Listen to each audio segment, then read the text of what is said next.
din, oh. Pero ngayon, nandito na, no?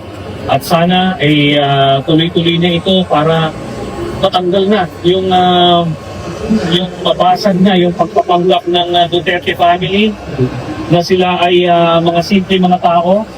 Pero dito nakita natin, bukod sa corruption, Dali, simpleng tao, yung nag-picture si dating Pangulong Duterte, birthday niya. Nung isinom yung camera, may lechon naman pala doon sa handaan. sila, yung Palabas, simpleng-simple lang. Di ba? pera nila galing sa illegal na droga. So yan, maraming nabudol na Pilipino dito sa ginawa nila simula noon hanggang ngayon. Buti nga, hindi na Hanggang ngayon, meron pa rin. Yung mga DDS, di ba? TJR 2K26. Oh, shout out. Idol na natin ngayon, yung tinatawag na Trililing. Dati, correct, sir. usapan yun. May tama pa sa utak. Si Sara.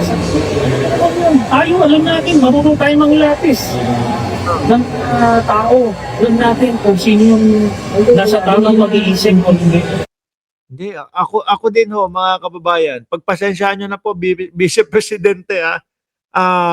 Kasi ganun na din ang tingin ko kay Vice Presidente, para pong may topak. No?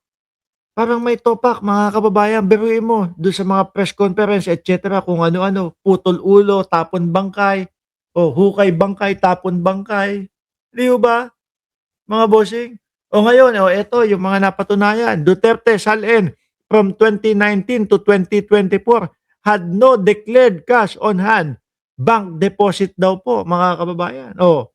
Di ba? Nagugulat po yung mga congressman sa mga naririnig. Si Congressman Chua, nung narinig ho ito, di wow. No? Siguro kasi, mga kababayan, nung panahon ng ang dating Pangulong Duterte, yung nakaupo, walang tanungan portion, walang etc., walang kung ano-ano po. Doon sila nasanay. Kaso ngayon, dito kay Pangulong Bongbong Marcos, lahat uusisain. Walang kamag-anak, walang kaibigan, walang ka-unitim. O, di ba? Lahat uusisain. Kaya ang dami pong nabibigla na mga politiko at wala silang ibang magawa kung hindi po pababain si Pangulong Bongbong Marcos dahil alam nila in future time masasapul sila. Di ba? Sa Singapore, sa Singapore talagang malinis mga kababayan. Walang mga korap, no? Ayan, tanungin niyo ho yung pinsang ko.